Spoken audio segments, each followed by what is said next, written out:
Hey everybody, this is Jesse P. Gilmore, agency transformation coach and founder of Niche in Control, author of The Agency Owner's Guide to Freedom, and the creator of Leverage for Growth.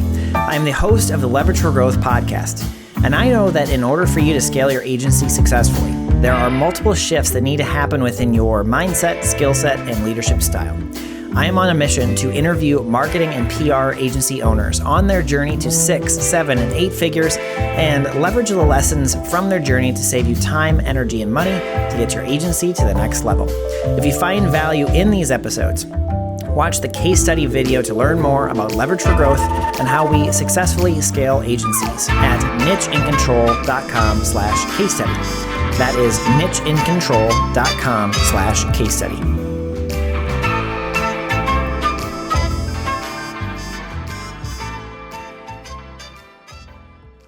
You are now listening to Leverage for Growth. Hey everybody, this is Jesse P. Gilmore, the founder of Niche in Control and the creator of Leverage for Growth. Welcome to the Agency Leverage Edition.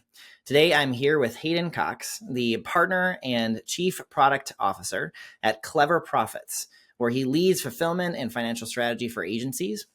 Hayden and his team at CleverProfits help agency owners gain clarity and control over their numbers using a proven framework that demystifies financial decision-making. Thanks for coming to our show today, Hayden.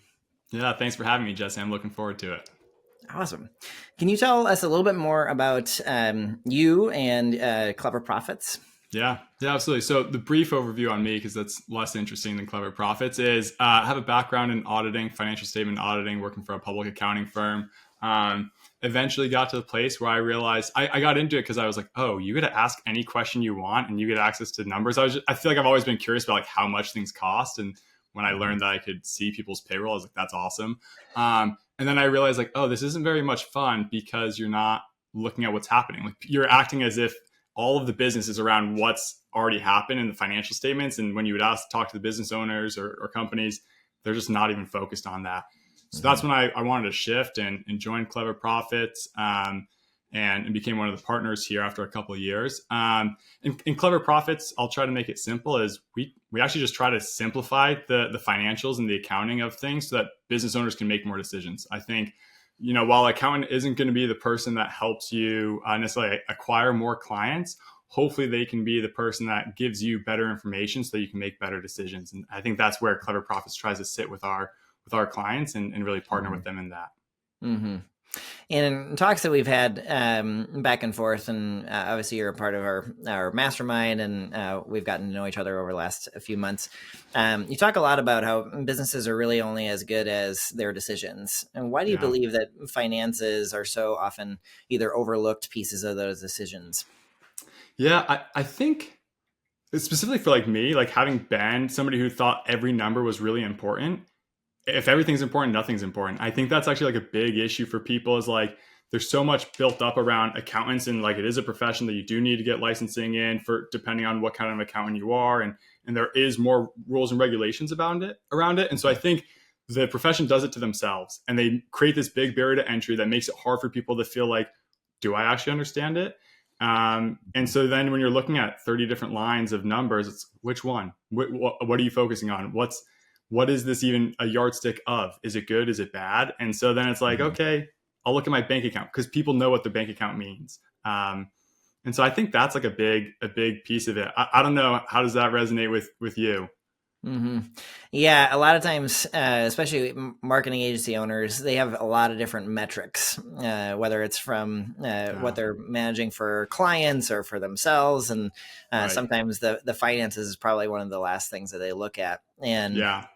And a lot of times they don't have a lot of time. So I guess, what is some of those like common blind spots that you kind of see when people are thinking about finances or financial metrics that maybe comes into that financial model? Yeah, like anything, I would say a lot of it is like there's layers to it. You can start high, you can go low, but I think having an understanding of where you are relative to everything, and so starting off like at a very bird's eye view is important. And so I think for businesses, it but can be summed up with what's your cash in the bank, and then where are you going, and where you should probably drill into is where you're going, and that should be informed by where you've been. And I think, from a very high level, if you're going to look at three numbers beyond like the cash in the bank for like where you're going and where you've been, it's going to be on what's your labor look like, right? That, or really, where's your largest expenditure going? Most of the time, it's going to be labor. That's the most finite resource to everybody, is their own individual time. And so that's going to be the largest premium, however you package it. If you're a software company, it's going to be in that development. But so is in that piece. And then I would say also in client acquisition and whatever that looks like, because if you are solely dependent on just purely fulfillment and there's no, new clients coming in, eventually that candle's going to burn out. And so how do you get another candle, get more wick, get more oil? And so I think those are the two big ones, that I would focus on from a quick level, and then just continue to double click, drill down and understand them more as a business owner. But you can't do it all at once. Mm-hmm, mm-hmm. Again, that's my take, at least. Like, I've tried getting into things, and like, yeah, how do you eat an elephant? One bite at a time is kind of my take on it. Yeah. And one of the things that you had talked about in previous talks is this P&L playbook. And it's a financial model that a lot of our agency clients utilize, and I know you guys are big proponents of. Can you talk a little bit about kind of what that is, and then maybe those three main drivers: profitability, growth, and owner's pay? Yep, absolutely. Yeah, so the genesis of it really came out of again, trying to like make sense of all the different numbers that there can be in accounting. And if you were to reduce it, but still maintain the essence, how do you reduce that? And so what we did was our big focus actually is on trying to arrive at a cash balance that's appropriate for the business and where it is at. So mitigating risks. I don't think there's a silver bullet to business. I think the successful entrepreneurs out there are the ones who have a propensity to fail and not care. And I've also figured out how to manage, and mitigate that risk. So that's kind of our approach, is like, the more cash you have, the more, opportunities you have for failure that aren't detrimental. And we kind of worked our way back through the financials. And so we try to put things in common size, meaning as a percentage of a number. That way, if you're at 50K a month in revenue, or 300,000 a month in revenue, or 40 million, the principle still should apply relatively. And so it's going to be focusing on client acquisition, on your actual fulfillment, your labor team, and then everything else of the business. And it kind of reads in a story, is how I like to think of it. So like, how much money did you make in a month? How did you acquire those people? That's going to be the client acquisition. How did you fulfill on that delivery? And then what are the other things that are kind of the glue that keeps things together? And what you should be left over with is hopefully some profit. And then the amount of that is going to tell you. So to put a number to it, for more done with you or done for you agencies, I should say, it's going to look like client acquisition could look a variety of different ways, the actual channels and mechanism, but typically at 10% of your top line revenue, it's going to be 45% of top line revenue is going to go towards your team. And what's included in the team is all the different departments. It's not just the people fulfilling, or it's going to be sales, ops, marketing, and your actual fulfillment piece. And there's a bunch of different things you can drill down onto there. And then the overheads, like the glue that keeps things together, typically about 15%. That's a very quick litmus test. There's definitely nuance to that, and it's the rule, but there's plenty of exceptions. Mm-hmm. Absolutely.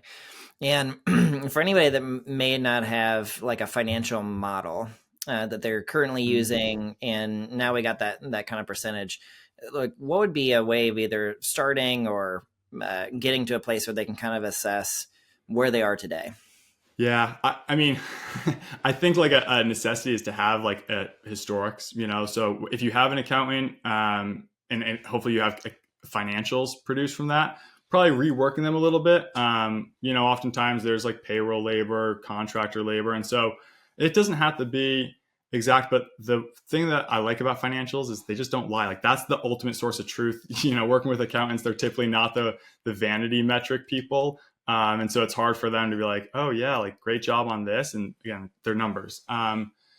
So I would do that. And I really think so much of businesses come down to, like I said, the fulfillment. We talk about fulfillment and client acquisition as the golden ratio, or your labor.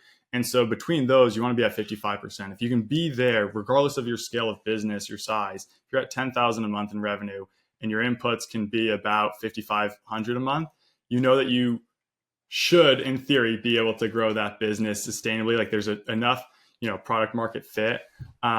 So that's kind of where I would start, is like, if you have financials, then kind of try to rework them so you can have an understanding of what that looks like. And maybe it doesn't need to be on a 1 month basis, but a quarter, like getting a 3 quarters, 3 months, 1 quarter, 2 quarters sort of thing. We typically look at the full, like the last 12 months to get a picture, because there are ups and downs in businesses and there's seasonality. If you look at everyone's ad spend campaigns during the election season, it's going to look very different. At least, my take on it. So does that kind of give a helpful like starting place for this? Yeah, absolutely.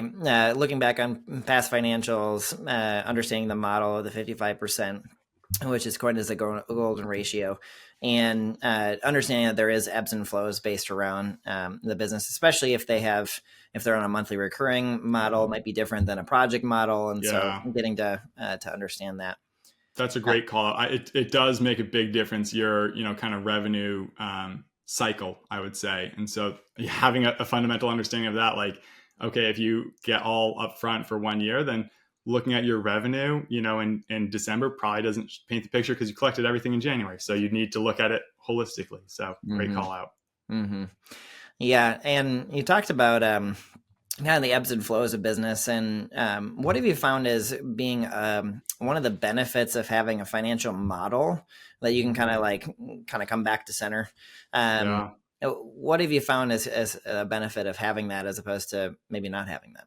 Yeah, I think it's kind of like this guiding star, if you will. It's not to say that look, I don't know actually how to read the stars. So maybe you can like read the stars and like pinpoint where you actually are. But I think it's a general direction, and when, as a business owner, the summation of your business is actually the summation of your decisions, and you're making so many, it's hard to like, no, wait, did I just go forward? And I kind of feel like a lot of the times in business, it feels like somebody turned off the lights, there's a ton of fog, and you get these little wins along the way, but then you never have like, the world isn't waiting for you to take a breath. And so how do you, take a look and evaluate, have I gone in the right direction or not? And like, I think as business owners, we always have this, or we should always have a thesis or a hypothesis about what's going to happen. Then how do we know? And so that's where I think the business model can really help, is just like coming back to the center, this equilibrium that's like, okay, I went in this general direction, like the stars that way, that's north, or like a compass almost. It's not perfect, but it definitely helps you kind of find some sanity in what I think is a complicated and difficult world, just shown by like the rate at which small businesses do fail, unfortunately. And so maybe I would almost shift it to be like, why wouldn't you try to stack the deck in your favor when the deck already isn't in your favor? Like everyone else is trying to like win, and it's, to some extent, it's a zero-sum game. Not actually always, but there can only be one person that typically provides a solution, and you can try to supplement, et cetera. So I don't know. What's your take on that piece? Yeah, I think one of the parts of your model, and it'd be really good to talk about the cash on hand piece, because I think whether you have monthly recurring or you have the projects, it doesn't really matter. There's seasonality, and everybody's kind of experiencing, especially in the agency world right now. And granted, it's at the time of this recording, it's like taxes day, which is a perfect time to do that. It's a great time for me. Yeah. But I think part of getting into a place where you're financially abundant, at least the mindset is there, comes down to actually having cash on hand. So can you talk a little bit about what is kind of like a model for the cash on hand piece? What's kind of like maybe a benchmark, anything around there? Totally. So this is going to generally be geared towards non-regulated and non-heavily capitalized, companies. So mostly it's going to be service-based of some nature or the other. I won't go into like why I excluded those other two. But so with those, it does depend on the volatility of what's happening in general. And then also the business owner's comfort level. We would say, a business owner, depending on how they're structured, shouldn't start taking money out of the business as a reward of being a business owner. Definitely pay yourself for the time. You are a contributor, but for the benefits of it, typically wouldn't want to start taking money out until you have 2 months of cash on hand. And what that means is if you, on an average monthly basis, you're spending $50,000, 2 months would be $100,000 is what you want to have in your bank account. And you can kind of leverage that a little bit with credit cards, but we typically like to look at it as net, because you're going to have to pay the credit cards, or you're going to pay 18% interest. Like, it just doesn't make sense. There's better ways of financing. So if you have a 0% 12-month, then fine, maybe excluding that. But again, you're going to have to pay it eventually. And so I think that is the lower barometer. And then we try to aim for like 90 days, 3 months. That gives you, said differently, if you lose all of your clients at once, you have 3 months to continue to operate exactly as you are before you can't make payroll. And typically, like, that's not how business works. You usually lose a little bit at a time, or even like you might have a big chunk taken out at once, but it's not this rapid overnight sort of thing. And so that's where we would aim for. A lot of people would, again, say, I've heard Sam Ovens say, closer to a year of cash on hand, which is totally fine. I think it's the bigger thing is, as an owner, making sure that you're getting rewarded, because like burnout from an owner is the worst thing. You're the biggest asset, most valuable thing. And then making sure that the money is doing something. Like, you just don't want it collecting dust, especially where like inflation is wild. That's the worst thing to happen. So if it's kept in the business, no problem. Putting it in something that can get you a little something in return, and keep up with the pace of inflation is where I'd recommend over 90 days. But 90 days, having like highly liquid is our general thought on it. And it just kind of helps mitigate, the ebbs and the flows that'll come that you don't know about. Mm-hmm. Mm-hmm. And the reason why I brought that up or led it towards that topic is, I think that talking with agency owners, which is what I do nonstop, and you do as well, there's a lot of disruption going on. And I think that the ones that are getting hit the most are actually the smaller agencies. And I think that there's always a storm that's kind of brewing when it comes to disruption or technology, or kind of like the reorganization that's needed within a business, especially right now. And the reason why I talked about that is because I think cash on hand creates the ability to adapt to changes. And a lot of times, like you had said before, even if a disruption does happen, it doesn't normally happen like completely overnight. Right. It's going to happen over a period of time. And so I guess what would be kind of like, let's just say, we'll run a scenario for a little bit. Let's just say that the person that's listening right now is an agency owner that has it's like a 6-figure agency. And they know that clients are going to get kind of like nervous about cash. And so they're going to weather for a season. What are some of the things that they should do, or kind of aside from just getting more cash in hand, I guess, what's the best way of kind of weathering the storm? Yeah. So if they're feeling things kind of drying up on the client side, I would say, like, first and foremost, everyone should always focus on optimizing their offer, their product. I was thinking back of, like, if I had one thing I wish I'd done more in 2024, even previously, is just doing more of that. Because I don't think doing more of that yields in a losing equation. It's a hard thing to do. Like, people are always changing, they're evolving. And especially with clients, you're like always trying to win them over. And so, like, how do you stay forefront? So I think that's the best place. But so if they're doing like 100K a month in revenue, but that's kind of like, there seems to be something coming where it's going to be harder. You're either going to have to fight more to get new clients, or new clients are shopping more. And so, you're driving down their willingness to say yes to certain price points. Things are going to essentially contract. I think it's really taking a serious look at where you currently are with your cash. So if you don't have enough cash on hand, that's pretty concerning. And it is just, again, it's going to be a really hard thing. And identifying that piece that is sucking that money out, or that is the biggest kind of drain on the system, and making sure that it's optimal in terms of its return. So if it is just taking money out of the business, like for myself, it's probably my wife and kids, and so I'm not going to cut them off, right? But like understanding that that's a piece of the equation. And I'm a big fan of having a line of credit with banks.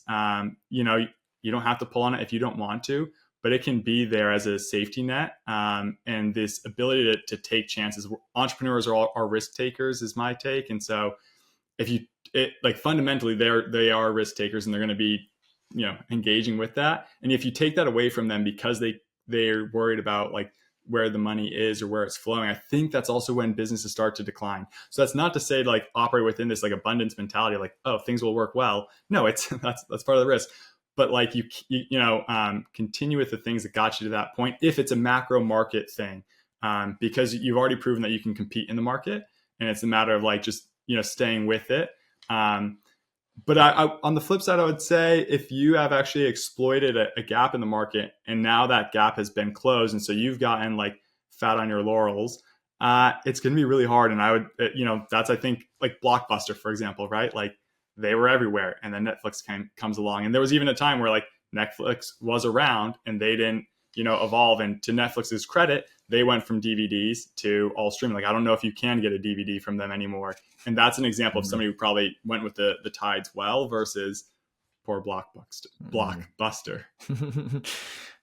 This is the first podcast that I've done where Blockbuster has been a topic. I'm having to go back in the archives. I need to freshen up, I guess. I think in summary, and thank you for diving into that. I think just in summary, I think anybody that's experiencing some type of disruption when it comes to clients kind of constricting or budgets or anything like that, I think looking at that financial model that Hayden was talking about, the net sales and then the 55%, which is the golden ratio, 10% going towards marketing or client acquisition, 45% towards fulfillment, and then 15% for overhead or whatever is left. If you're not at that model and you don't have 2 or 3 months of cash on hand, it is a time to actually start focusing on that, because whether or not it's not whether or not there is a storm, there is a storm. So make sure that you're set up correctly. Totally. And Hayden, if someone listens to this and they're kind of like interested in learning more about CleverProfits or want to meet with you, what's the best way for people to get in touch with you? Yeah. We'll have a call link in the show notes, but then you can also just go to our website, cleverprofits.com. On there, there'll be some, you can see our social media links, YouTube, Facebook, whatever your kind of preferred medium of consumption is. But I think a good way is just talking to us. I think we're pretty straight shooters on things, but definitely there's plenty of resources out there to learn more about us as well. Awesome. Hayden, thanks so much for coming on the podcast. I appreciate it. Jesse, it's an absolute pleasure. Really enjoy it. Thank you. Agency owners, if you want to transform your agency to sustain and grow without your direct involvement, where you can stop working in the business and start working on the business, where you can free up your time, delegate work more effectively, price and position your services to finally get paid for what you're worth, and have the team run the day-to-day, go to nicheandcontrol.com/case study now to learn more about leverage for growth. And also to book a free strategy session with us. We'll look at your systems, determine exactly what you need to do in order for you to scale this year, and to create a strategic plan so that you can live the life of entrepreneurship you've always dreamed about. Go to nicheandcontrol.com/case study now.